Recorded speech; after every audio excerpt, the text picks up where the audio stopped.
আমরা চাই ভারতীয় নির্বাচন কমিশন এটা খুব একদম গুরুত্ব দিয়ে বিচার করুন। দরকার হলে এদের এবং এদের পরিবারকে নির্দিষ্ট নিরাপত্তা দেওয়া হোক।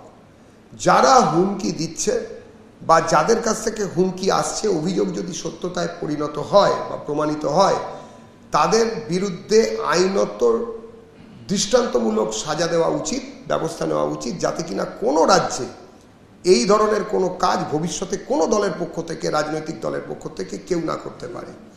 আর এই প্রসঙ্গে আরেকটা কথা এদের মনে করিয়ে দিতে চাই যে মনে রাখতে হবে, যারা এইসব করছেন তারা মনে রাখবেন, হয়তো তারা ভুলে গেছেন যে এই রাজ্যটা এখনো পর্যন্ত Islamic Republic of West Bangladesh হয়ে যায়নি, আর এই দেশটা এখনো মোদির শাসনে আছে।